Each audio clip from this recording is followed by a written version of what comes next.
Hello everyone, welcome to simply educational. हम आज discuss करेंगे द इंडियन एक्सप्रेस की important news related to UPSC and other पीएससीज exam. सो सबसे पहला न्यूज़ अगर हम डिस्कस करें तो इसमें नीति आयोग की गवर्निंग काउंसिल की मीटिंग हुई है। उसमें जो पीएम मोदी ने कहा है कि स्टेट्स एट कोविड फाइट, सारे स्टेट्स के कोविड फाइट रोल है और फेडरल स्ट्रक्चर जो हमारे इंडिया का है वो एक मॉडल है पूरे वर्ल्ड के लिए। तो हम डिस्कस करेंगे कि क्या होता है क्या होती है नीति आयोग, उसके बाद गवर्निंग काउंसिल क्या होते हैं, उसकी मीटिंग क्या होती है, फेडरल स्ट्रक्चर क्या होता है, क्या चैलेंजेस हम इसके बारे में डिस्कस करेंगे। उसके बाद उसके पहले हम डिस्कस कर लेते हैं कि इस जो मीटिंग हुई है इसमें यहाँ पे 23 चीफ मिनिस्टर और 3 लेफ्टिनेंट गवर्नर और टू एडमिनिस्ट्रेटर और यूनियन मिनिस्टर्स जो हैं इन लोगों ने मीटिंग अटेंड की है और बाकी लोगों ने मीटिंग अटेंड नहीं की है। तो मेन जो मुद्दा था डिस्कशन का वो था हमारा क्रॉप के डाइवर्सिफिकेशन के लिए कि क्रॉप का डाइवर्सिफिकेशन कैसे कर सकते हैं।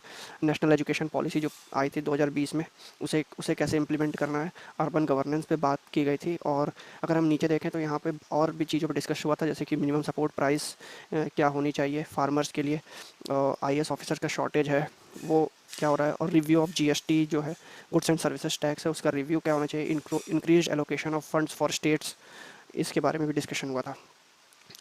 तो यहाँ पर हम देख सकते हैं कि नीति आयोग के जो सीईओ हैं वो है परमेश्वरन अय्यर। और यहाँ पर एक और चीज़ पे डिस्कशन हुआ था क्रॉप डाइवर्सिफिकेशन में, जहाँ पे इंडिया का जो इम्पोर्टेड एडिबल ऑयल्स है वो करेंटली 50% है। मतलब हम 50% जो एडिबल ऑयल है वो 50% इम्पोर्ट करते हैं। तो इस पर डिस्कशन हुआ था कि वो 50% को हम 25% कैसे ला सकते हैं।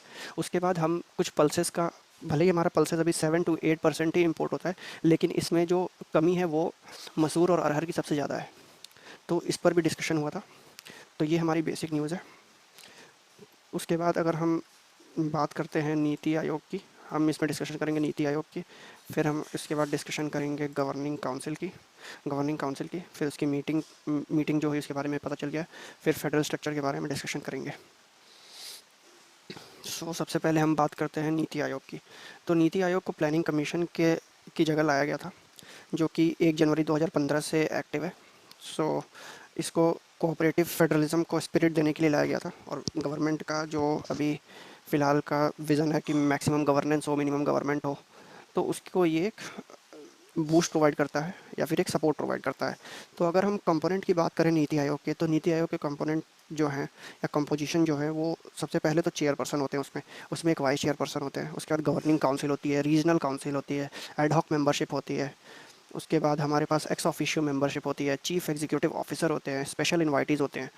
तो सबसे पहले अगर हम बात करें स्पेशल इन्वाइटीज़ की, तो स्पेशल इन्वाइटीज़ कौन हो सकते हैं? किसी एरिया के एक्सपर्ट हो सकते हैं, स्पेशलिस्ट हो सकते हैं, जो जिनको उसमें डोमेन की नॉलेज हो, जिस डोमेन में वो काम करते हैं उसकी एक्सपर्टीज़ हो उनके पास। किसी के पास अगर 20 साल का एक्सपीरियंस है किसी फील्ड में, साइंस एंड टेक में, तो उसको बुलाया जा सकता है ताकि वो पॉलिसी फॉर्मेशन में हेल्प कर सके। फिर अगर हम चेयरपर्सन की बात करते हैं तो चेयरपर्सन इसमें कौन होते हैं? नीति आयोग है, गवर्निंग बॉडी है। तो नीति आयोग प्लानिंग कमीशन जो प्लान बनाएंगे हम, प्लानिंग कमीशन की जगह आया था। तो नीति आयोग के लिए अगर हम चेयरपर्सन की बात करें तो कौन होना चाहिए? तो ऑब्वियसली हमारे जो चेयरपर्सन होंगे प्राइम मिनिस्टर होंगे। फिर वाइस चेयरपर्सन कौन होगा? प्राइम मिनिस्टर खुद अपॉइंट करते हैं उसे। गवर्निंग काउंसिल जो होती है, जो कि गवर्निंग काउंसिल जो इसके मेंबर्स हैं उसमें सारे स्टेट्स के चीफ मिनिस्टर्स आते हैं और यूनियन टेरिटरीज़ के लेफ्टिनेंट गवर्नर्स आते हैं। तो रीजनल इश्यूज़ को हमें एड्रेस करने के लिए एक रीजनल काउंसिल बनाई जाती है। तो उसमें चीफ मिनिस्टर्स होते हैं, लेफ्टिनेंट गवर्नर्स होते हैं, और उसको जो चेयर करते हैं वो है प्राइम मिनिस्टर, या फिर प्राइम मिनिस्टर अगर नहीं चेयर करते हैं तो वो किसी को नॉमिनेट करते हैं, तो वो उस मीटिंग को चेयर करता है, रीजनल काउंसिल को। एडहॉक मेंबरशिप जो होते हैं, जिसमें एक्स ऑफिशियो कैपेसिटी में 2 मेंबर होते हैं, जो कि कोई भी एक लीडिंग रिसर्च इंस्टीट्यूट है वहाँ से आते हैं, और वो ऐसा नहीं कि हमेशा फिक्स रहेंगे, वो रोटेशनल बेसिस पे होते हैं। फिर एक्स ऑफिशियो मेंबर्स जो होते हैं मैक्सिमम 4 हो सकते हैं। यूनियन काउंसिल ऑफ मिनिस्टर्स होते हैं, उसमें से प्राइम मिनिस्टर 4 को सेलेक्ट करते हैं या फिर नॉमिनेट करते हैं, जो कि हमारे एक्स ऑफिशियो मेंबर्स होते हैं। तो एक सीईओ होते हैं, जो कि सीईओ जो चीफ एग्जीक्यूटिव ऑफिसर होते हैं, इसको प्राइम मिनिस्टर अपॉइंट करते हैं, जो कि सेक्रेटरी रैंक या फिर उससे ऊपर होते हैं। ठीक है, फिर ये हो गया हमारा नीति आयोग के बारे में। सो अब हम बात करेंगे फेडरल स्ट्रक्चर क्या होता है। तो फेडरल स्ट्रक्चर जो है हमारा जो इंडिया का फेडरल स्ट्रक्चर है वो इम्प्लाई करता है डिसेंट्रलाइजेशन ऑफ पावर। एक होता है सेंट्रलाइजेशन ऑफ पावर, दूसरा होता है डिसेंट्रलाइजेशन ऑफ पावर। जो सेंट्रलाइजेशन ऑफ पावर होता है उसमें हमारा जो पावर है वो किसी एक वेस्टेड बॉडी में होती है, जो कि हमारे इंडिया का ये स्ट्रक्चर नहीं है। हमारा जो पावर है वो डिसेंट्रलाइज्ड है। जैसे हम कुछ पावर स्टेट्स के पास है, कुछ पावर सेंटर के पास है, कुछ पावर दोनों के पास है, तो शेयर्ड स्ट्रक्चर होता है। पर यहाँ पर अगर हम देखें तो अगर कभी कॉन्फ्लिक्ट होता है तो जो यूनियन की है यूनियन को प्रायोरिटी मिलती है, या फिर यूनियन का अगर कोई किसी चीज़ में कॉन्फ्लिक्ट है तो यूनियन का जो लॉ होगा वो प्रिवेल करेगा। तो इसमें हम देख सकते हैं कि इसमें यूनिटरी का जो फीचर है वो ज़्यादा है, तो इसीलिए यहाँ पे यूनिटरी बायस हो जाता है। तो इसीलिए जो हमारे इंडिया का फेडरल स्ट्रक्चर है उसे जो स्ट्रक्चर है उसे क्वासी फेडरल भी कहते हैं, जिसमें यूनिटरी बायस है थोड़ा सा। So Indian federal system is a quasi federal system containing both feature of a federation and a union. Okay, next हम बात करें कि अगर रिसेंट फार्म्स एक्ट में जो एपीएमसी के बाहर जाके इंटर स्टेट ट्रेड को प्रमोट करने के लिए एपीएमसी के बाहर जाके भी बेचने को गुड्स बेचने को अलाउ कर दिया था, या फिर फार्म प्रोड्यूस को जो बाहर एपीएमसी के बाहर जाके भी बेचने के लिए अलाउ कर दिया था, तो इसमें ये कहा गया था कि मतलब इसमें सेंटर ने लॉ बनाया था। लेकिन जो 33 ऑफ द कॉन्करेंट लिस्ट है वो कहता है कि trade and commerce, production, supply और distribution of domestic and imported products of an industry, food stuffs including oil seeds and oils, cattle fodder, raw cotton and jute, entry 33 concurrent list की ये बोलती है। तो इसमें इसका यूज़ करके centre ने लॉ बनाया था। लेकिन अगर फूड स्टफ को एग्रीकल्चर से अगर हम सिंक्रोनाइज़ कर दें या फिर उनको एक तरीके से सेम मान लें, तो सारी पावर जो स्टेट्स की है उसका कोई मतलब नहीं है। एग्रीकल्चर को रिलेटेड अगर कोई स्टेट्स की पावर है तो उसका कोई मतलब नहीं है। फिर कोऑपरेटिव बैंक्स को under the supervision of RBI लेके आया गया था थोड़े दिन पहले, तो उसमें कोऑपरेटिव सोसाइटीज़ जो हैं वो स्टेट लिस्ट के अंदर आती हैं। तो हाउ कोऑपरेटिव जो बैंक्स हैं वो आरबीआई के अंडर कैसे आए, तो ये कुछ चैलेंजेस हैं जिसमें सरकार जो सेंटर है वो स्टेट लिस्ट पे एनक्रोच कर रही है, ऐसा कहा जा रहा है। अगर हम हिस्ट्री की बात करें तो अगर वेस्ट बंगाल वर्स state of West Bengal versus union of India case में 1962 में सुप्रीम कोर्ट ने कहा था कि कॉन्स्टिट्यूशन जो है फेडरल नहीं है। लेकिन उसके कुछ समय बाद 1994 में SR Bommai versus union of India case में 9 जज बेंच ऑफ सुप्रीम कोर्ट ने ये कहा कि federalism is a part of the basic structure of the constitution. अब हम बात करेंगे गवर्निंग काउंसिल की। तो गवर्निंग काउंसिल जो है इसमें इसमें जो मेंबर्स हैं इसके बारे में मैंने आपको ऑलरेडी बता दिया है। फिर ये एक प्रीमियर बॉडी है जो कि एक नेशनल प्रायोरिटीज़ को एक शेयर्ड विज़न, मतलब जब इतने सारे लोग बैठेंगे तो एक शेयर्ड विज़न आएगा कि हमें ये करना है, ये करना है, तो एक प्रायोरिटी बनेगी, उसके बाद स्ट्रेटजी बनेगी। तो डेवलपमेंट कैसे करना है उस पर नेशनल प्रायोरिटीज़ डिसाइड करना, उस पर स्ट्रेटजीज बनाना, ये इस काउंसिल का काम है। सो हमारा नेक्स्ट न्यूज़ है जो इसरो ने अपनी पहले एसएसएलवी लॉन्च किया, उसमें कुछ ग्लिच आ गया और इसके ग्लिच आने के बाद जो सैटेलाइट लॉन्च किया था वो नो लॉन्गर यूजेबल है, तो अब वो यूजेबल नहीं रहा। तो एसएसएलवी क्या होती है? जो एसएसएलवी होती है वो स्मॉल सैटेलाइट लॉन्च व्हीकल है जो कि इसरो ने अभी डेवलप की है। ये न्यू लॉन्च व्हीकल है जो 500 किलोमीटर रेंज तक 10 से 500 किलो मास की 3 स्टेज व्हीकल है, जिसमें सारे सॉलिड प्रोपल्सन स्टेट्स हैं। और जो सैटेलाइट इंसर्शन है इंटेंडेड ऑर्बिट में वो अचीव होता है through a liquid propulsion based velocity trimming module. अब वेलोसिटी ट्रिमिंग मॉड्यूल क्या होता है? वेलोसिटी ट्रिमिंग मॉड्यूल है अगर हम किसी स्पीड से जा रहे हैं और हमें कहीं रुकना है तो हमें अपनी स्पीड कम करने की ज़रूरत है। तो अगर वेलोसिटी को हम ट्रिम मतलब कि काटना, तो अगर हम वेलोसिटी को कम नहीं करेंगे तो वो सैटेलाइट अपने ऑर्बिट में रुकेगी नहीं, तो वो डिफरेंट ऑर्बिट में चली जाएगी। तो इसीलिए जो थर्ड स्टेज है वेलोसिटी ट्रिमिंग मॉड्यूल है, जिससे इसके इंटेंडेड ऑर्बिट जो है उसमें इसको सेटल कर लेंगे। तो जो मेड एंड फ्लाइट डेवलप था उसमें एक ग्लिच आ गया है, जिसमें एक सेंसर के फेलियर की वजह से जो एक सर्कुलर ऑर्बिट में होना चाहिए था सैटेलाइट स्टैब्लिश, वो एक इलिप्टिकल ऑर्बिट में स्टैब्लिश हो गया है और वो अब यूजेबल नहीं है हमारे लिए, क्योंकि वो अर्थ ऑब्जर्वेटरी सैटेलाइट था।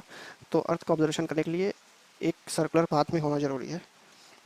यहाँ लिखा है while 3 solid fuel based propulsion stages work normally, the satellites were injected into a wrong orbit due to a failure of a logic to identify a sensor failure। तो एक सेंसर के failure की वजह से यहाँ पे सॉलिड स्टेज वर्क नहीं किया, सॉरी लास्ट स्टेज जो था वो अच्छे से वर्क नहीं किया, जिसकी वजह से ये मिशन फेल तो नहीं हुआ पर अब सैटेलाइट यूजेबल नहीं है। तो इसरो ने बहुत सारे सैटेलाइट लॉन्च किए हैं, like PSLV polar satellite launch vehicle, geo synchronous satellite launch vehicle. अब इसरो जो है वो टारगेट कर रहा था SSLV मार्केट को, small satellite launch vehicle market को टारगेट कर रहा है विद दिस व्हीकल। ये जो है 500 किलोमीटर लो अर्थ ऑर्बिट में ये सैटेलाइट्स को प्लेस करता है। तो लो अर्थ ऑर्बिट क्या होता है? लो अर्थ ऑर्बिट तीन टाइप के कह सकते हैं, चार टाइप के ऑर्बिट्स होते हैं अर्थ के अराउंड। एक लो अर्थ ऑर्बिट जो कि 180 किलोमीटर से लेकर 2000 किलोमीटर तक होते हैं। फिर आते हैं मिड अर्थ ऑर्बिट जो 2000 से 35,780 किलोमीटर, अगर हम प्रिसाइजली बात करें तो इतने होते हैं। हाई अर्थ और जियो सिंक्रोनस ऑर्बिट जो कि 35,780 किलोमीटर से ज़्यादा के होते हैं। और एक ल्यूनर ऑर्बिट होता है जो कि 3,84,000 किलोमीटर दूर होता है। तो ये बेसिकली तीन चार टाइप के ऑर्बिट हैं जिसके बारे में जानना ज़रूरी था।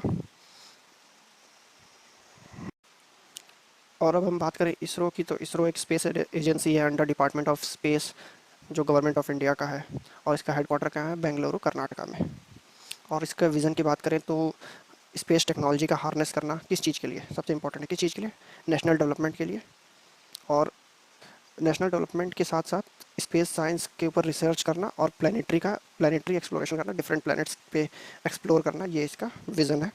जो एंट्रिक्स कॉरपोरेशन लिमिटेड है, Antrix ANTRIX Antrix corporation limited, जो कि एक मार्केटिंग आर्म ऑफ इसरो है, जो कि प्रमोशन करता है, कॉमर्शियल एक्सप्लॉयटेशन करता है स्पेस प्रोडक्ट्स का, टेक्निकल कंसल्टेंसी सर्विसेज प्रोवाइड करता है और टेक्नोलॉजी का ट्रांसफ़र करता है जो कि इसरो ने डेवलप किया है। ठीक है, तो ये इसरो के बारे में हो गया। और इसरो के चेयरमैन श्री S सोमनाथ जो है इसरो के चेयरमैन है। ये हमें इतनी जानकारी होनी चाहिए। सो हम नेक्स्ट न्यूज़ की तरफ बढ़ेंगे। अगर हम नेक्स्ट न्यूज़ देखें तो JDU कॉल्स, ये हमारे लिए इम्पोर्टेंट नहीं है, तो ये भी हमारे लिए इम्पोर्टेंट न्यूज़ नहीं है। तो फर्स्ट पेज पे इतनी इम्पोर्टेंट न्यूज़ थी। Ayodhya missing girl, Gurgaon submerged, ये भी इतना इम्पोर्टेंट न्यूज़ नहीं है। ऑफिशियल यमुना लेवल पे एक नज़र बनाए हुए हैं कि बारिश की वजह से, ये भी इम्पोर्टेंट नहीं है।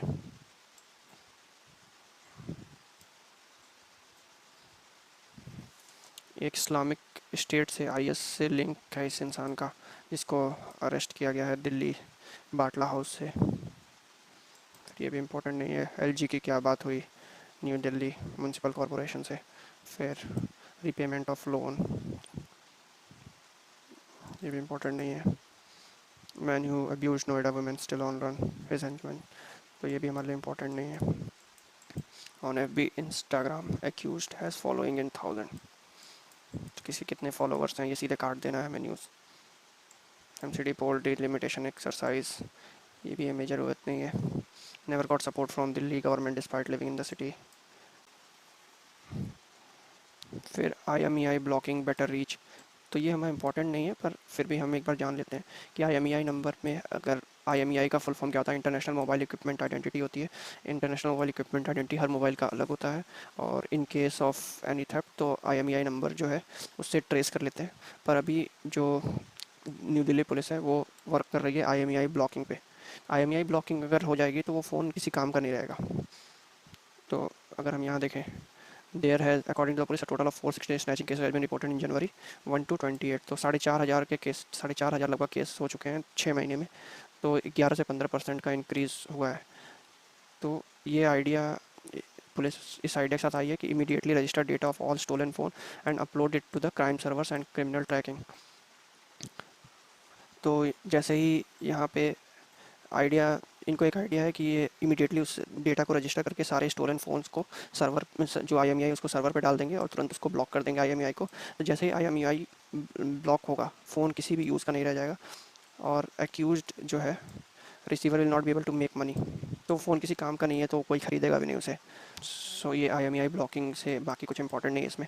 IMEI ब्लॉकिंग के बारे में जानना था, IMEI क्या होता है? International mobile equipment identity. फिर IMEI ब्लॉक करने से क्या होगा? IMEI ब्लॉक करने से फ़ोन किसी यूज़ का नहीं रह जाएगा, चोर के लिए भी, तो वो अगर बेचना भी चाहे तो वो नहीं कर सकता। फिर terminated for protesting 884 anganwadi workers को टर्मिनेट कर दिया गया था क्योंकि वो लोग प्रोटेस्ट कर रहे थे। अब प्रोटेस्ट किस लिए हुआ है? ये अगर हम देखें तो बेटर वेज के लिए, मतलब बेटर सैलरी के लिए वो प्रोटेस्ट कर रहे थे, जिसके लिए उन्हें टर्मिनेट कर दिया गया था। सो इससे ज़्यादा कुछ इंपॉर्टेंट नहीं है। सिंगल मदर्स एंड ऑल, जो इसमें डिफरेंट टाइप्स ऑफ लेडीज़ हैं, आंगनवाड़ी वर्कर्स हैं, उनको अब कोई लाइवलीहुड नहीं रहा है उनके पास। गवर्नमेंट एंड पॉलिटिक्स, हम इसको अवॉइड कर सकते हैं वैसे, पर seventh governing council meeting NITI Aayog की हो चुकी है, ये हमने डिस्कस कर लिया, इसकी कोई यूज़ नहीं है। ये डायरेक्टली काट सकते हैं सेंटर स्टेट कोऑपरेशन। गहलोत से इस पेनल्टी फॉर रेप, तो अशोक गहलोत राजस्थान के चीफ मिनिस्टर हैं, इन्होंने कहा कि जो डेथ पेनल्टी है, इससे जो रेपिस्ट होते हैं वो बचने के लिए मर्डर कर देते हैं ताकि उन्हें कोई पहचान ना पाए, या फिर उनके पास उनकी कोई आइडेंटिटी ना रहे। तो इसके इसके खिलाफ एक दूसरे मिनिस्टर्स के बयान आ रहे हैं, तो ये हमारे इम्पोर्टेंट नहीं है। तो ये कंप्लेन लेके चले गए, कॉपी ऑर्डर कॉपी नीतीश के,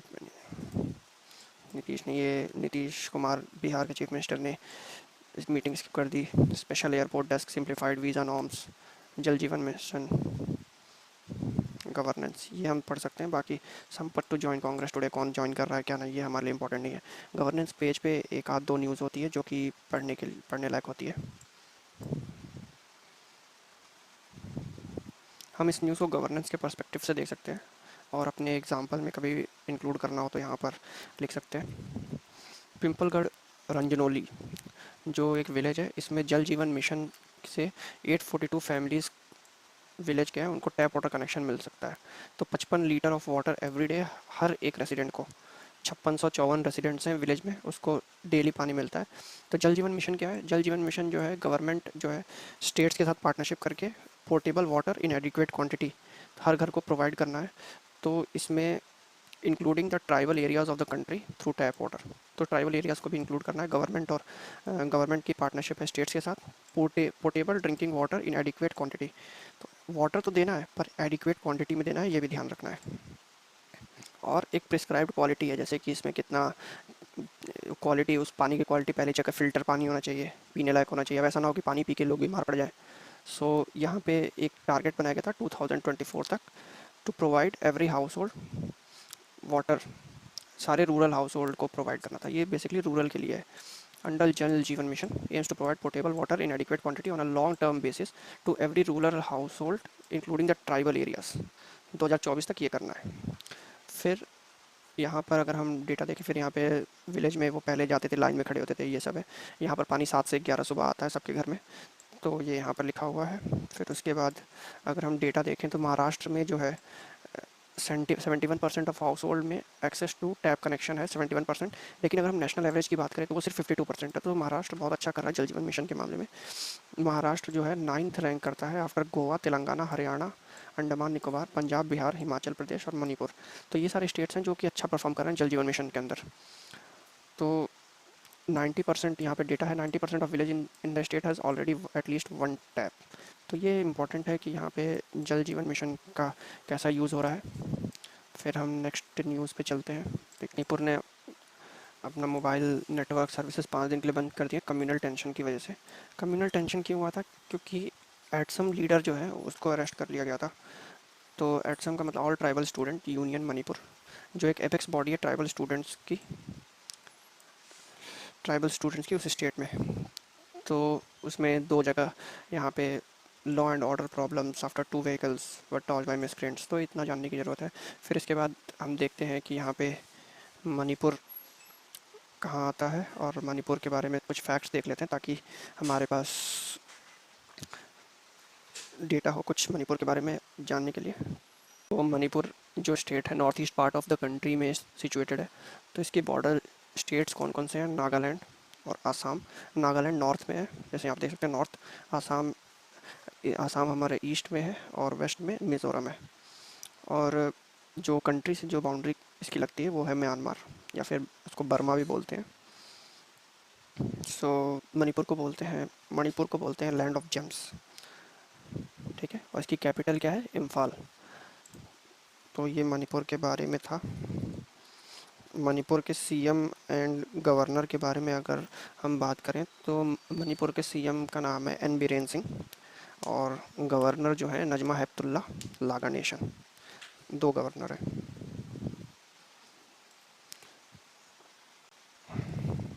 ठीक है, तो ये मणिपुर के बारे में हो गया।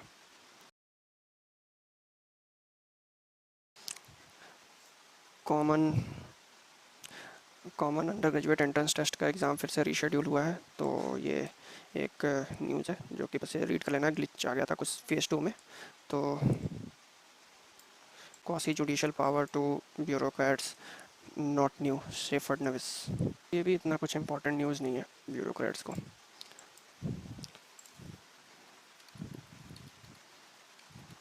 उसके बाद अगर हम नीचे आए तो non bailable warrant against MLA, तो ये ज़रूरत नहीं है हमें, ये भी नहीं है, तो ये इम्पॉर्टेंट नहीं है। फिर ये from Nalanda ruins university of future with new campus, तो इसके बारे में भी हम देखते हैं। तो नालंदा यूनिवर्सिटी एक्ट की वजह से ये इस्टेब्लिश हुआ है। 2 पीजी प्रोग्राम्स इसमें लॉन्च किए जाते हैं। न्यू कैंपस जो है 455 एकड़ का है, तो कुछ ऐसा खास इसके बारे में है नहीं, बस नालंदा यूनिवर्सिटी की हिस्ट्री थोड़ी सी पता होनी चाहिए क्या है। तो ये कौन कौन से कोर्स हैं ये सब है। कहाँ लोकेटेड है, 100 किलोमीटर ऑफ पटना, तो राजगीर टाउन में है। कुछ इंपॉर्टेंट फैक्ट्स हैं जो कि याद रखना चाहिए, बाकी इसमें कुछ ज़्यादा इंपॉर्टेंट है नहीं। तो उसके बाद इसने वो पेसा एक्ट इम्प्लीमेंटेशन अमंग आप 6 प्रोमिसेस टू गुजरात ट्राइबल्स। तो पेसा एक्ट इस आम आदमी पार्टी ने 6 प्रोमिस किए हैं, तो उसमें से हम बस पेसा एक्ट देख लेते हैं। बाकी ये इंपॉर्टेंट नहीं है कि उन्होंने क्या प्रॉमिस किए हैं, जब वो इम्प्लीमेंट कर देंगे या फिर कुछ केस स्टडीज़ आएगी तो हम उस पर डिस्कस कर लेंगे। लेकिन पेसा एक्ट क्या होता है, तो पेसा एक्ट है panchayat extension to scheduled areas, जो कि 1996 में आया था। तो आदिवासी, अगर हम इंडियन हिस्ट्री की बात करें तो आदिवासी या फिर इंडियन की जो ट्राइबल कम्युनिटी है वो उनका खुद का फेडरल गवर्नेंस सिस्टम था। तो इसमें जो है हमारा इंडिपेंडेंस के बाद जो भी हमारा एडमिनिस्ट्रेशन सिस्टम जो कॉलोनियल पीरियड और इंडिपेंडेंस के बाद आदिवासी का जो गवर्नेंस सिस्टम था उसको लार्जर एक्सटेंट तक उसने हर्ट किया है। तो इसमें अगर हम बात करें panchayat extension to scheduled areas 1996, तो जो लोकल सेल्फ गवर्नेंस था रूरल एरिया में लाने के लिए 73rd कॉन्स्टिट्यूशनल अमेंडमेंट लाया गया था 1992 में। तो इस अमेंडमेंट से क्या हुआ, 1992 में 73rd कॉन्स्टिट्यूशनल, याद रखना 73rd कॉन्स्टिट्यूशनल अमेंडमेंट से एक 3 टायर पंचायती राज इंस्टीट्यूशन जो है लॉ में आया। और जो शेड्यूल्ड एरिया और ट्राइबल एरिया जो है इसका एप्लीकेशन उस एरिया में रेस्ट्रिक्टेड था अंडर आर्टिकल 243M। तो इसकी वजह से पंचायती राज इंस्टीट्यूशन का जो एप्लीकेशन था वो शेड्यूल्ड या फिर ट्राइबल एरियाज़ में यहाँ पे रेस्ट्रिक्टेड था। उसके बाद जो भूरिया कमेटी ने रिकमेंडेशन दिया 1995 में कि पंचायत का जो एक्सटेंशन है शेड्यूल्ड एरियाज़ में वो होना चाहिए, तो उसके बाद panchayat extension to the scheduled areas PESA act 1996 लाया गया। तो इसमें ट्राइबल की self rule for the tribal self rule को इस्टेब्लिश किया गया, जिसमें people living in the scheduled tribal areas of the countries इनको एक लोकल सेल्फ गवर्नमेंट मिल गया। तो इसमें जो पीसा ने क्या किया, जो एब्सोल्यूट पावर जो थी वो ग्राम सभा को दे दी और स्टेट लेजिस्लेचर के पास सिर्फ एक एडवाइजरी रोल रखा, ताकि एक प्रॉपर फंक्शनिंग पंचायत और ग्राम सभा की हो जाए। और इसमें ये भी कहा गया कि जो पावर ग्राम सभा को मिली है वो हायर लेवल पे कर्टेल नहीं की जा सकती, और वहाँ पे एक थ्रू आउट एक इंडिपेंडेंस रहेगी या एक आज़ादी रहेगी। तो ट्राइबल लेजिस्लेशन के लिए ये एक बैकबोन है। और ट्रेडिशनल सिस्टम को रिकॉग्नाइज़ करता है ये पीसा एक्ट, जिसमें पीपल्स का सेल्फ गवर्नेंस है। तो रोल्स और फंक्शन की बात करें अगर हम पीसा एक्ट में, तो रोल्स और फंक्शन की बात करेंगे तो मैंडेटरी कंसल्टेशन होना चाहिए, right to mandatory consultation in land acquisition, protection of traditional belief, यानी कि कल्चर जो भी है ट्राइबल कम्युनिटीज़ का ट्रेडिशनल बिलीफ और कल्चर का protection, ownership of the minor forest products, जो भी माइनर फॉरेस्ट प्रोडक्ट्स हैं उसकी ownership, resolution of the local disputes, prevention of land alienation, मतलब उनको वहाँ से हटा नहीं सकते। फिर management of the village markets जो है उनका मैनेजमेंट कैसे करना है। फिर control production, distillation and prohibition of liquor, ये इसका है, मतलब शराब का कंट्रोल प्रोडक्शन होगा, कंट्रोल डिस्टिलेशन होगा, उसके बाद प्रोहिबिशन कितना होगा ये सिर्फ ग्राम सभा करेगी। और मनी लेंडिंग के ऊपर कंट्रोल कैसे रखना है वो ग्राम सभा देखेगी या पंचायती राज पंचायती राज देखेगा इंस्टीट्यूशन, और फिर एनी अदर राइट्स जो भी शेड्यूल्ड ट्राइब्स के रिलेटेड है उसको यहाँ पे इंक्लूड कर दिया गया। मतलब any other rights involving the scheduled tribes, तो मतलब एक अम्ब्रेला टर्म हो गया। इसमें फ्यूचर लेजिस्लेशन को भी एक तरीके से सिक्योर कर दिया गया है कि कोई भी राइट्स अगर शेड्यूल्ड ट्राइब्स के लिए बनते हैं वो इसके अंडर आ जाएंगे। वे फॉरवर्ड की बात करें तो पेसा जो है अगर इम्प्लीमेंट किया गया लेटर ऑफ स्पिरिट में, तो जो सेल्फ गवर्नेंस एक तरीके से ख़त्म होती जा रही है ट्राइबल एरिया में, वो फिर से रेजुविनेट हो जाएगी, फिर से रेजुविनेट हो जाएगी। उसके बाद अगर हम देखें तो इसमें अगर हम इम्प्लीमेंट करते हैं तो हमें पता चलेगा इसमें खामियां क्या है, लूप होल्स क्या हैं। उसके बाद हम उस खामियों को करेक्ट करके उसको सही करके दोबारा से लॉ में इम्प्लीमेंट करके उसमें एक प्रॉपर गवर्नेंस उसमें ला सकते हैं। ठीक है, तो ये हो गया पिसा के बारे में। ये तो इम्पोर्टेंट नहीं है, ये भी इम्पोर्टेंट नहीं है। सिटीजन्स को कैसे कॉन्स्टिट्यूशन को ट्रांसफॉर्म करना है, ये सिटीजन्स के ऊपर डिपेंड करता है। और हम देखेंगे वाई फूड इन्फ्लेशन में ईज़ फास्टर देन एक्सपेक्टेड, तो ये एक इम्पॉर्टेंट है, हम इसको देखते हैं।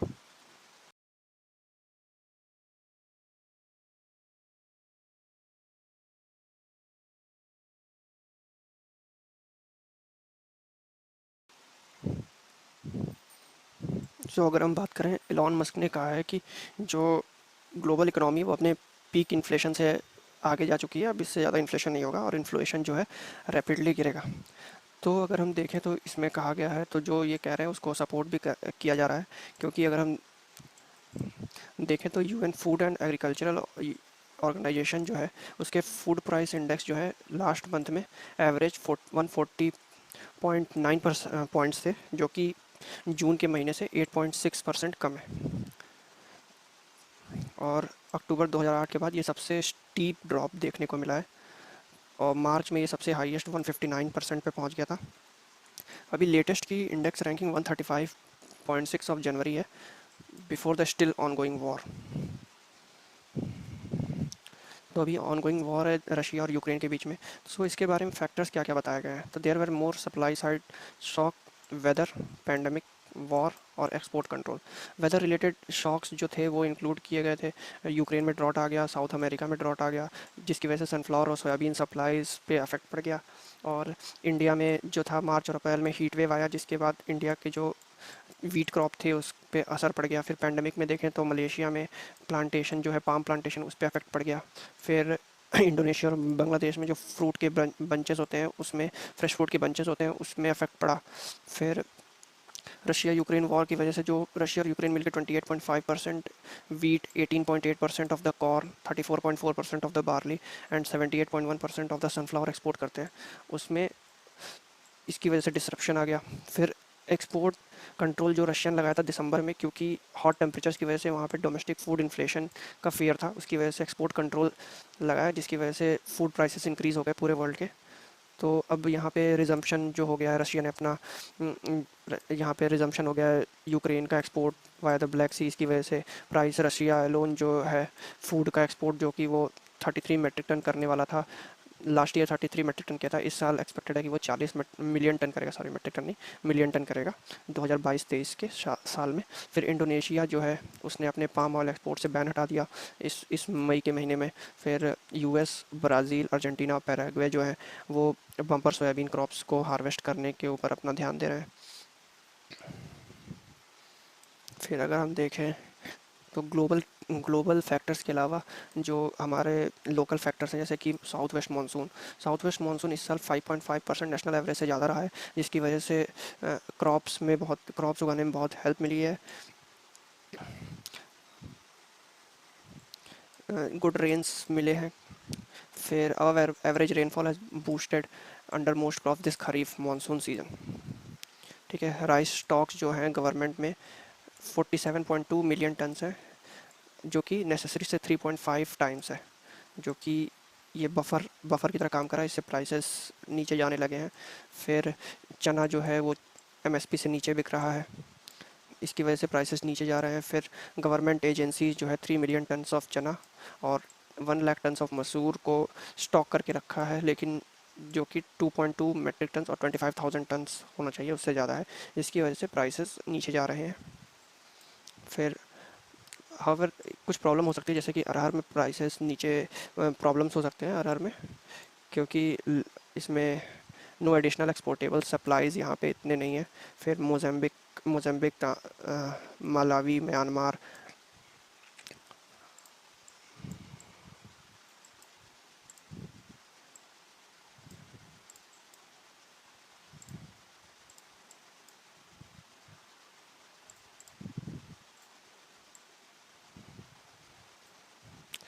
अरहर में कुछ प्रॉब्लम हो सकती है, बाकी अरहर में थोड़ा सी प्रॉब्लम आ सक अरहर में थोड़ी सी प्रॉब्लम आ सकती है बाकी, लेकिन यहाँ पे जो Narendra Modi government decision to allow duty free imports of the arhar, urad and masoor will keep the lid on overall prices. तो इतना प्राइस नहीं बढ़ेगा क्योंकि यहाँ पे free import, duty free import जो है वो अरहर, उड़द और मसूर पे मिल रही है। और increase soybean production, soybean and cotton production courtesy of mountain monsoon, ये इंपॉर्टेंट रीजंस रहे हैं। सो करंट वाटर लेवल जो है वो भी 5.9% हायर दैन द बैक, और लास्ट 10 साल के एवरेज से 25.1% ज़्यादा है। तो अगर मानसून अगर अच्छे से सेकंड हाफ में भी आ जाता है तो ग्राउंड वाटर रिचार्ज अच्छा हो जाएगा, और ग्राउंड वाटर जब अच्छा हो जाएगा तो क्रॉप्स को जो उगने में हेल्प मिलेगी, जिससे हमारा जो भी प्राइसेस राइज हो रहे हैं उसको उसको डिक्रीज़ करने में हेल्प मिलेगी। सो हम बात करेंगे इसरो के SSLV से जो होप्स थे उसको एक सेटबैक लगा है। उसके बाद अगर हम देखें तो मेडन फ्लाइट, मतलब कि ये इनिशियल सबसे पहली फ़्लाइट थी स्मॉल सेटेलाइट लॉन्च व्हीकल, जो पहली उड़ान थी इसकी स्मॉल सेटेलाइट लॉन्च व्हीकल की, वो इंडिया को न्यूएस्ट एडिशन था रॉकेट के फ्लीट में, और इसको बहुत बार पोस्टपोन किया गया है 3 सालों में। इसमें पैंडमिक का सबसे इम्पोर्टेंट रोल था, क्योंकि इसरो साइड से पैंडमिक की वजह से डिले आया।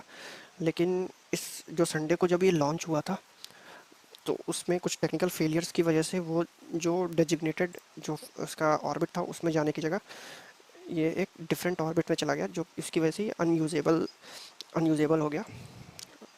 तो यूजेबल इसलिए था क्योंकि जो हमें जो पाथ डिज़ायर था वो था एक सर्कुलर पाथ अर्थ के ऑब्जर्वेशन के लिए, बट कहा जा रहा है कि वो एक इलेप्टिकल ऑर्बिट में चला गया है। तो अब जो जिस पाथ में रिक्वायर्ड था अर्थ के ऑब्जर्वेशन करने के लिए वो मिला नहीं। तो इसकी वजह से यहाँ पे जो भी इसमें इशू आए हैं। फिर इसमें दो इसमें दो सैटेलाइट लॉन्च हुए थे। एक था अर्थ ऑब्जर्वेशन सैटेलाइट, जो कि अर्थ के जो भी ऑब्जर्वेशन है, कितना पॉल्यूशन वगैरह सब कुछ चेक करने के लिए, और एक जो है स्कूल गर्ल्स के द्वारा बनाया गया था जिसको आज़ादी सैट कहते हैं। वो यहाँ पे लिखा है were put in an orbit different than intended and were render unstable, तो कि अनयूजेबल हो गए। जब अनस्टेबल है तो हम उसको यूज़ भी नहीं कर पाएंगे, तो ये अनस्टेबल हो गए। अभी न्यू रॉकेट बिल्ड किया जा रहा है इसरो मेन लॉन्च व्हीकल में कमिंग ईयर्स में। उस पर एक डाउट आ गया है कि भैया ये तुम कैसे लॉन्च होगा जब ये मेड इन फ्लाइट में गड़बड़ हो गई, तो इसके ऊपर हमें ध्यान देने की ज़रूरत है। उसके बाद अगर हम आते हैं नेक्स्ट पे, तो इसका मेन फीचर देखें, क्योंकि ये असेंबल्ड विद इन 72 आवर्स में इसको असेंबल किया जा सकता है, और 5-6 पीपल की टीम 5-6 लोगों की टीम इसको आराम से बिल्ड कर सकती है। और इसका कॉस्ट जो है cost effective 1/10 of those currently in use, और ये एवरी वीक इंडिया से रॉकेट लॉन्च हो सकता है। अभी इंडिया करेंटली 2 से 3 एक साल में लॉन्च करते हैं इसरो, पर यहाँ पे एवरी वीक लॉन्च हो सकता है। और ये किसको केटर करता है? स्मॉल और माइक्रो सैटेलाइट को, that constitute over 90% of the all satellite being launch these days. तो 90% से ज़्यादा सैटेलाइट आज माइक्रो सैटेलाइट्स हैं जो कि लॉन्च हो रहे हैं। और स्मॉल सैटेलाइट जो है 5 से 1000 किलो के बीच में होते हैं। उसमें जो कि यहाँ पे देखें कि इसकी डिमांड जो है launch of small satellite increase होती जा रही है रैपिड स्पेस 8 से 10 साल में, और 10,000 से ज़्यादा सैटेलाइट लॉन्च होने की उम्मीद है अगले 10 सालों में। तो यहाँ पे यहाँ पे स्कोप है एक बिज़नेस का, जो कि अगर हम इसको केटर कर लेते हैं तो हमारे पास एम्पल ऑफ अपॉर्चुनिटीज़ होंगी। फिर स्टारलिंक, और या फिर स्टारलिंक है स्पेस एक्स का, या फिर वन वेब जो है, यहाँ पे कॉन्स्टलेशन ऑफ 100 ऑफ सैटेलाइट्स एक साथ बिल्ड करके स्पेस में भेजने के लिए रेडी है। तो इसकी वजह से जो रॉकेट की डिमांड है वो इंक्रीज़ हो गई, जो कि तुरंत फ्रीक्वेंटली उसको भेजा जा सके आसमान में या फिर स्पेस में। चीप राइड्स, सो सस्ता भी होना चाहिए। ऐसा नहीं है कि 1000 करोड़ रुपए लग गए और उसमें एक एक सैटेलाइट गया। चीप है, उसमें अगर 100-200 सैटेलाइट जा सके तो अच्छी बात है। तो अगर हम देखें तो in a good year ISRO makes 5 to 6 launches with PSLV और GSLV। PSLV होता है पोलर सैटेलाइट लॉन्च व्हीकल और GSLV होता है geosynchronous geo special satellite launch vehicles. तो these rocket typically 70 to 80 days to assemble. अभी हमने क्या देखा, 70 days और 72 आवर्स, तो इसमें डिफरेंस है। 72 आवर्स में उसको असेंबल कर देंगे और उसके पे dozen of people work on this assembly and each of this cost tens of million, करोड़ों रुपए लग जाते हैं इसमें बनाने में इसको। फिर कॉमर्शियल सैटेलाइट्स ले जाते हैं, revenue generated is not commensurated with the cost incurred. मतलब कि कॉमर्शियल सैटेलाइट जनरली इसमें कॉमर्शियल सैटेलाइट को भेजा जाता है और जितने पैसे लगे हैं उतने मिल नहीं पाते हैं, क्योंकि रेवेन्यू जो जनरेट होती है वो जो कॉस्ट लगी है उससे कमेंसरेट नहीं कर पाता है। और जो स्मॉल सैटेलाइट है ये सब चेंज करने वाला है, क्योंकि वहाँ पे 500 किलो तक के लो अर्थ ऑर्बिट में भेज सकते हैं 500 किलोग्राम तक के सैटेलाइट्स को। सो फिर इसरो का लॉन्च रेट इससे बढ़ जाएगा। अगर SSLV सक्सेसफुल हो जाता है तो इसरो का लॉन्च रेट बढ़ जाएगा। तो इसरो ऑफिशियल्स जो है 50 to 60 लॉन्च ईयर को एक्सपेक्ट कर रहे हैं, विच वुड प्रैक्टिकली भी 1 लॉन्च पर वीक। कहाँ 5 to 6 लॉन्च ईयर करते हो और कहाँ पे 60 लॉन्चेस ईयर, मतलब हर वीक एक रॉकेट का launch. So let's see how this goes. So ये इस पर एक्सप्लेनेशन था इतना। और बेटर प्रोटीन, अगर कोई डाइट कॉन्शियस है तो वो पढ़ ले, बाकी हमारे लिए इतना इंपॉर्टेंट नहीं है। सो नेक्स्ट है हमारा एडिटोरियल सेक्शन में कोलंबो सेल्फ गोल। चाइना का एक मिलिट्री वेसल है जो कि हम्बनटोटा पोर्ट पर आने वाला है। तो इससे रिलेटेड ऑथर ने कहा है कि इसमें ये इंडिया श्रीलंका के जो न्यू इक्विलिब्रियम या न्यू रिलेशन जो वापस से रिस्टेब्लिश हो रहा है उसको थ्रेटन कर सकता है। तो चाइना का एक मिलिट्री वेसल है यूएन वैंग 5 जो कि हम्बनटोटा पोर्ट पर अगस्त 11 को आने वाला था और वहाँ पे एक हफ्ते के लिए स्टे करने वाला था।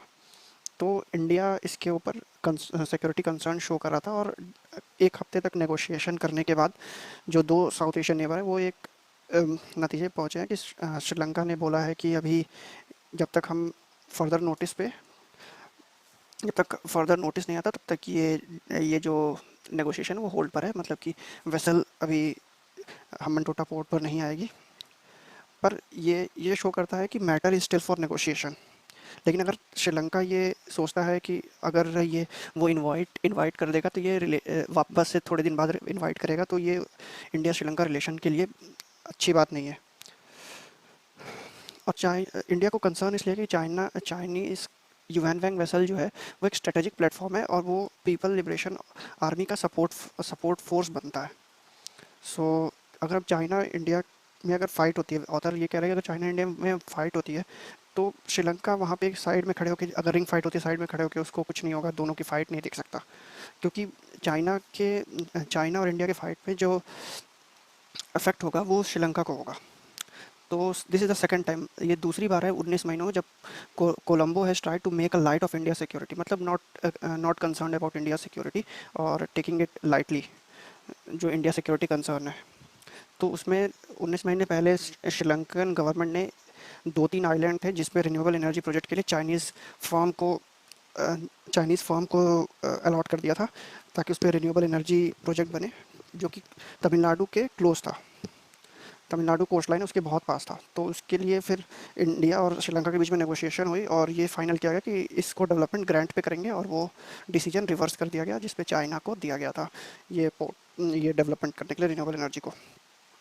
हमने जब ग्रांट चाइना को भेजा है या फिर हमने जब असिस्टेंस भेजा श्रीलंका को जनवरी से, तो हमने ये बिल्कुल नहीं कहा है कि चाइना को बी फ्रेंड कर दे, मतलब चाइना से फ्रेंडली रिलेशनशिप ख़त्म कर दे, ये ऐसा बिल्कुल नहीं कहा है। लेकिन एक cavalier attitude to India security concern, मतलब कि एक नॉन कंसर्निंग एटीट्यूड अगर सिक्योरिटी कंसर्न जो इंडिया के सिक्योरिटी कंसर्न पे अगर दिखाता है श्रीलंका, तो ये दिल्ली का गुडविल लूज़ करने के लिए एक बहुत अच्छा प्लस पॉइंट है कि दिल्ली अपना गुडविल श्रीलंका पे लूज़ कर जाए। तो ये अगर इसमें देखें तो यहाँ पे जो क्लियरेंस मिली है वो जुलाई 12 को मिली है, जबकि जुलाई 9 को वहाँ से प्रेसिडेंट गोटबाया राजपक्षा वहाँ से फ्ली कर गए थे, वहाँ से भाग गए थे नेवी बोर्ड से। तो ये भी सोचने वाली बात है कि किसने इस चीज़ के लिए परमिशन दी, और परमिशन देने के बाद यहाँ पे जिसने परमिशन दी वो इंडिया के इंटरेस्ट पे काम नहीं कर रहा है, बट वो सिर्फ इंडिया के इंटरेस्ट के खिलाफ ही काम नहीं कर रहा है वो, लेकिन इंडिया के जो श्रीलंका के पीपल है उनके खिलाफ भी ये एक तरीके अगेंस्ट देयर इंटरेस्ट है। सो ये इस पूरे कोलंबो सेल्फ गोल का था। अब हम नेक्स्ट देखेंगे ऑर्डरली एग्जिट।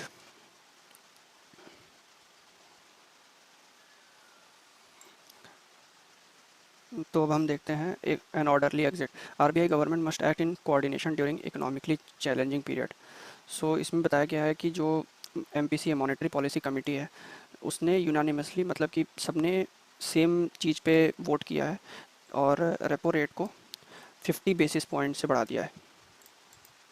तो 50 बेसिस पॉइंट्स का मतलब होता है, जो बेसिस पॉइंट होता है जनरली उसको पॉइंट के अगर 100 बेसिस पॉइंट जो होता है उसको बोलते हैं हम 1%। 1%। तो अगर 5% 50 बेसिस पॉइंट से बढ़ाया है तो उसका क्या हो जाएगा, 0.5%। तो अभी हमारा लास्ट में 4.9% था रेपो रेट, और जब इसने 0.5 बढ़ा दिया तो इसमें हो गया 5.4%। तो ये हमारा रेपो रेट हो गया। अब रेपो रेट होता क्या है, तो रेपो रेट क्या होता है, रेपो रेट में अगर एसबीआई आरबीआई से पैसे इंटरेस्ट पे लेता है तो जो इंटरेस्ट चार्ज करती है आरबीआई उसको बोलते हैं रिवर्स रेपो रेट। और वहीं अगर जो आरबीआई अगर स्टेट बैंक से पैसे लेती है या फिर कोई भी बैंक है अगर उससे पैसे लेती है तो उसको रिवर्स रेपो रेट कहते हैं। रिवर्स रेपो रेट दो होता है, एक फिक्स्ड रिवर्स रेपो रेट और दूसरा स्टैंडर्ड डिपॉजिट फैसिलिटी।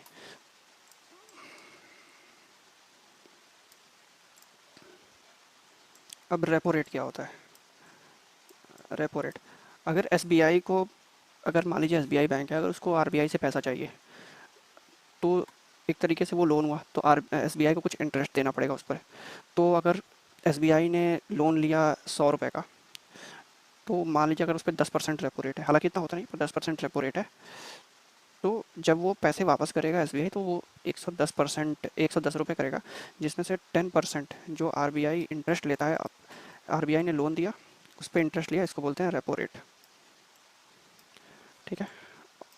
और जब रेपो रेट को इंक्रीज़ करते हैं, जब रेपो रेट को इंक्रीज़ करेंगे तो एसबीआई लोन लेगा, वो लोन अगर हम 15 कर देते हैं तो एसबीआई को लोन महंगा पड़ेगा। अगर जहाँ उसे 110 रुपये देने पड़ते थे पहले चेंज करने के लिए, अब उसे 115 रुपये देने पड़ेंगे। तो एसबीआई के लिए महंगा होगा तो एसबीआई पैसे नहीं लेगा, या फिर एसबीआई अगर पैसे लेगा भी तो वो इंटरेस्ट रेट हाई हाई करके आगे देगा। एसबीआई पैसे क्यों लेगा, एसबीआई पैसे लेगा लोगों को लोन देने के लिए। अगर लोन दिया है तो लोन दिया तो अगर 10% पे लिया तो 12% इंटरेस्ट पे देगा। आखिर एसबीआई को भी 10% जो है, एसबीआई की भी अर्निंग चाहिए, 10% इसको रिटर्न कर देना है, 2% खुद की अर्निंग चाहिए, तो ये टोटल 12% पे देता है। तो अगर ये 15% कर देगा आरबीआई तो लोन ये 18% 17% पे देगा। जब लोन 18 या 17% पे देगा तो यहाँ पे लोग हैं वो लोन लेना कम कर देंगे। लोन लेना कम कर देंगे तो जब लोन नहीं लेंगे तो इकोनॉमी में पैसे कम होंगे, पैसे कम होंगे तो इन्फ्लेशन डिक्रीज़ कर जाएगा। जब लोग पास पैसे ज़्यादा होते हैं और डिमांड भी, तो लोग डिमांड करते हैं, जब डिमांड करते हैं तो सप्लाई घट जाती है। सप्लाई जब डिमांड बढ़ने लगती है तो हमें पता है इन्फ्लेशन आ जाता है। जब इतने अगर 100 मोबाइल हैं तो अगर उसको 2 लोग डिमांड करेंगे तो उसको निकालने के लिए फिर हम कम पैसे रखेंगे, लेकिन अगर 100 लोग के लिए 1000 मोबाइल करेंगे तो वो फिर महंगा होगा। हम अगर 100 मोबाइल है और अगर उसको 1000 लोग डिमांड कर रहे हैं तो जो ज़्यादा प्राइस देगा ऑब्वियसली बात है उसको मिलना चाहिए। तो ये बेसिकली रेपो रेट का फंडा है, बेसिस पॉइंट समझ गए हम। और अब अगर हम देखें कि स्टैंडर्ड डिपॉजिट फैसिलिटी क्या होती है, तो स्टैंडर्ड डिपॉजिट फैसिलिटी करंटली अगर हम देखें तो यहाँ पे यहाँ दिया हुआ है 5.25% है।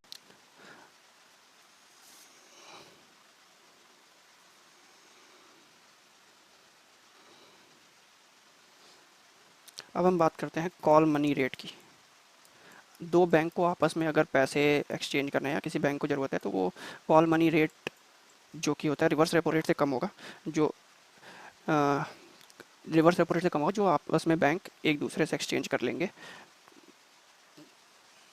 तो ये कॉल मनी रेट होगा। अगर किसी बैंक को ज़रूरत है पैसे की, अगर एचडीएफसी बैंक को एसबीआई पैसे की ज़रूरत है, वो आरबीआई के पास नहीं जाना चाहता है और उसको डेली बेसिस के लिए या फिर थोड़े टाइम के लिए उसको चाहिए, तो 3.5 अगर रेपो रेट है तो 3.25 पे मिल जाएगा या 3.4 पे मिल जाएगा, सॉरी 3.25 पे मिल जाएगा या फिर उससे कम पे मिल जाएगा।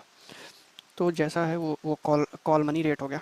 तो अगर एक एग्जांपल लेते हैं वेरिएबल को समझने के लिए, variable reverse repo rate RBI है, अगर वो एसबीआई या एचडीएफसी या फिर कोई और कोई यूनियन बैंक है, तो अगर उससे पैसा लेना चाहे तो वो पूछेगा मैं 3.5% पे आपका 1 लाख रुपए एब्जॉर्व करूँगा और मैं आपको 3.5% इंटरेस्ट दूंगा। आरबीआई कहता है कि मैं 3.5%।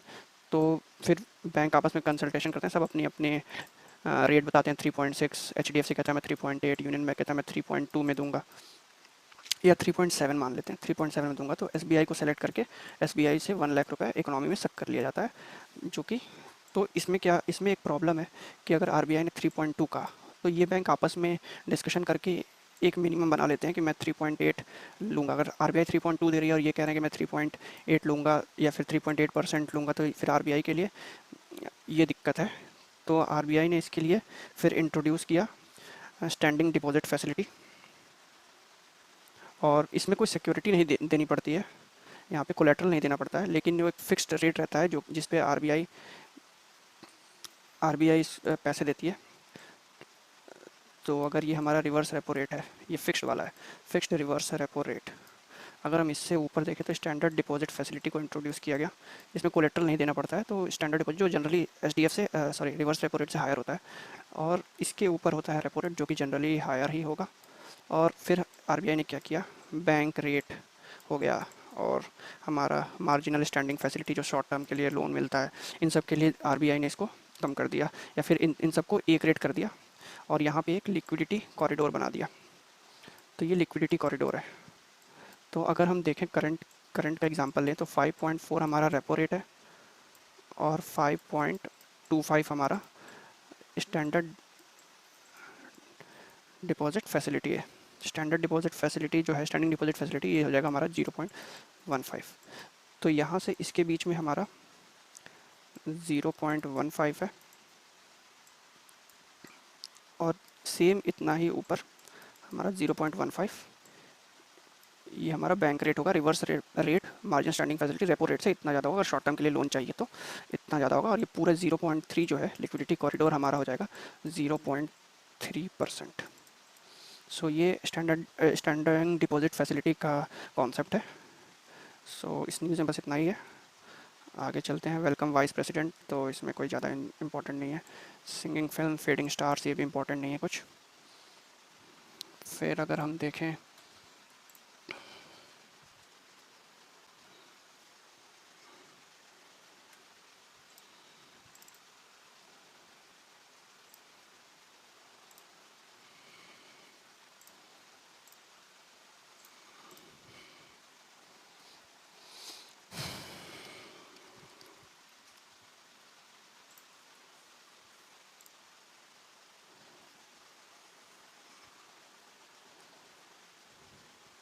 फिर अगर आइडियाज़ पेज में देखें तो रिंग फेंस पीएमएलए फ्रॉम, तो इसमें कहा गया centre has weaponised money laundering law to target political opponents.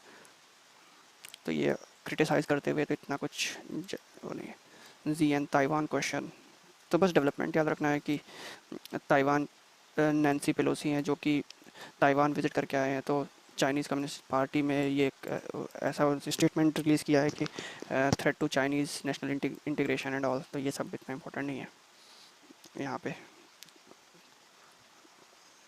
अब हमारा एक ये लास्ट आर्टिकल जो आइडियाज़ पेज पे है, ये है हमारा रॉन्ग डायग्नोसिस। तो नेक्स्ट है the wrong diagnosis. India's tax to GDP ratio is not too low as claimed by conventional wisdom, जो कि लोग बोलते हैं, और मच हायर देन एक्सपेक्टेड। तो लोग बिलीव करते हैं कि इंडिया के टैक्स टू जीडीपी रेशियो है वो lower than what it should be, पर ऐसा नहीं है। और इसमें कहा गया है, ये बिलीव किया जाता है, conjecture that a lower rate of investment, a higher fiscal deficit and a lower GDP growth because tax rate is too low. ये जो है इसके ये जो लिंक बनाया गया है, ये इसमें कुछ डाउट के एलिमेंट है लोअर रेट ऑफ इन्वेस्टमेंट। तो इसमें स्टैटिस्टिकल रिलेशनशिप भी इतना कुछ खास नहीं है। तो उसके बाद 3 इंपॉर्टेंट फिस्कल वेरिएबल्स हैं कंट्री में या फिर इकोनॉमी में, टैक्सेस, फिस्कल डेफिसिट और डेप्ट। तो टैक्सेस अगर कम है, टैक्सेस कम आ रहे हैं तो क्या होगा, रेवेन्यू नहीं होगा हमारे पास। अगर रेवेन्यू नहीं है तो हमें लोन लेना पड़ेगा। टैक्सेस कम है तो रेवेन्यू नहीं है, तो इसका मतलब हो गया फिस्कल डेफिसिट है। और फिस्कल डेफिसिट मतलब कि इसको हमें फिल करने के लिए लोन लेना पड़ेगा। लोन लेंगे तो हम डेप्ट में आ जाएंगे। तो ये इन तीनों के बीच में रिलेशन है। तो जितने कम टैक्सेस होंगे उतना ही फिस्कल डेफिसिट होगा। The two common observation for ex tax मतलब कि tax to GDP ratio for India is low around 10 to 11%, और 20 साल से ऐसा ही है 10%, और 2019 में 10% ऑफ द जीडीपी आया, जो कि कंपैरिजन में हमारे पीयर से बहुत लो है। लेकिन अगर हम कंपेयर करना चाहें तो किससे करेंगे? G20 countries. अगर G20 कंट्रीज से करें तो G20 में यूएसए भी आता है। अगर यूएसए का देखें तो हमसे कम से कम वो 30 गुना ज़्यादा है, लगभग वो 30 गुना ज़्यादा उसका पर कैपिटा इनकम। तो the 10 to 11% figure for India tax to GDP ratio for tax administration at the central level. तो यहाँ पे ये कहा गया है कि जो टैक्स जो एडमिनिस्टर हो रही है यहाँ पे इंडिया में, तो वो सिर्फ कैलकुलेटेड किया गया सेंट्रल लेवल पे। तो टैक्सेस जो इंडिया में कलेक्ट होते हैं वो स्टेट लेवल पे भी होते हैं और म्यूनसिपल टैक्सेस भी कलेक्ट होते हैं। तो सम जो होना चाहिए वो सबका सम होना चाहिए, उसके बाद निकलना चाहिए। तो इसमें एक ये कैलकुलेशन फ्लॉ है। फिर pre pandemic year among G20 countries economy India tax to GDP was 16.7 और हायर देन 15.9, और China, Mexico, Saudi Arabia, Turkey इससे ज़्यादा था। तो नेक्स्ट आ गया है कि जो tax advocacy of India increase tax revenue अगर इंक्रीज़ करना है तो से कॉर्पोरेट टैक्स को इंक्रीज़ करो, क्योंकि ये तीन मेजर टैक्स कंपोनेंट में से एक है। जो अदर दो है वो है इनकम और इनडायरेक्ट टैक्सेस। तो स्लोगन था कि India tax to GDP ratio was low, so raise corporate tax income tax because rich should pay more taxes. तो यहाँ पे ये लिखा हुआ है। उसके बाद अ स्मॉल माइनॉरिटी आर्ग्यू किया है कि अगर कॉर्पोरेट टैक्स ज़्यादा होगा तो इन्वेस्टमेंट कम होगी, तो इसकी वजह से यहाँ पे आर्गुमेंट था। फिर उसके बाद 2019 में निर्मला सीतारमन जी ने यहाँ पर फाइनेंस मिनिस्टर निर्मला सीतारमन जी ने यहाँ पर जो टैक्स रेट था, कॉर्पोरेट टैक्स रेट, उसको 10 परसेंटेज पॉइंट से डिक्रीज़ किया, और this was the largest tax cut in the world history. तो अब उसको 3 साल बाद अगर हम एफिकेसी उसका हम चेक करते हैं तो इसमें ये पता चलता है कि जो अप्रैल से जून तक का कॉर्पोरेट टैक्स रेवेन्यू है वो ईयर ऑन ईयर बेसिस पे, YOY का मतलब होता है ईयर ऑन ईयर बेसिस पे 30% से 30% बढ़ चुका है, अप टू 30% है। तो ये इस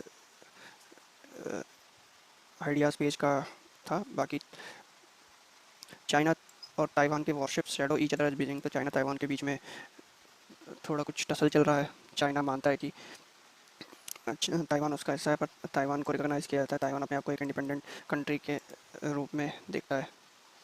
फिर यहाँ पे लास्ट तो first ship that lift Ukraine. तो ये यूक्रेन से अभी हमने बात की, यूक्रेन से शिप निकल चुकी है। China seeks meet with research ship. तो ये जब बात रेज कंसर्न, जब भी हमने डिस्कस किया था कि इंडिया ने कंसर्न रेज किया था, उसके ऊपर इन्होंने नेगोशिएट करके उसको अभी फर्दर नोटिस के लिए उसको रोक दिया है। ये भी हमारे लिए इतना इंपॉर्टेंट नहीं है। फिर अगर हम चाइना ये योंग चाइना जी in town Dhaka seeks help repatriating Rohingya refugees. तो ये भी कुछ इसमें डेवलपमेंट है नहीं, जब होगा तो हम देखेंगे। पाकिस्तान फॉर्म्स 5 मेंबर टीम इन funding case against Khan party. तो वहाँ की पॉलिटिक्स से हमें कोई मतलब नहीं है। ये ब्लैक और वाइट का जो यूएसए में चलता रहता है, तो इसके बारे में हमें जानकारी जानने की ज़रूरत नहीं है। बस ये 246 ईयर्स के बाद यहाँ पर एक black marine US marine corps को 4 स्टार मिला है। तो ये बस यहाँ पे बस हेडलाइन पढ़ने की ज़रूरत है। फिर यहाँ पे आइडियाज़ एक्सचेंज है, तो इसमें तो कुछ भी नहीं है। फिर शटल बस डिलेड। तो शटल बस तो DGCA पे वॉच करेगा, DGCA से प्रो करेगा। प्रॉमिस नाउ पे लेटर।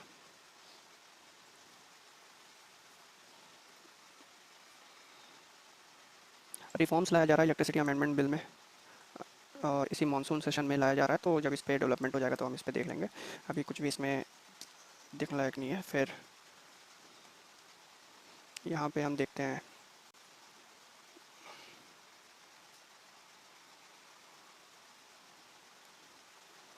यहाँ पे अगर हम फॉरेन पोर्टफोलियो इन्वेस्टमेंट के देखें तो फॉरेन पोर्टफोलियो इन्वेस्टमेंट में 14,000 crore first week of August में इन्वेस्ट हुए हैं इंडियन इक्विटीज़ में। फिर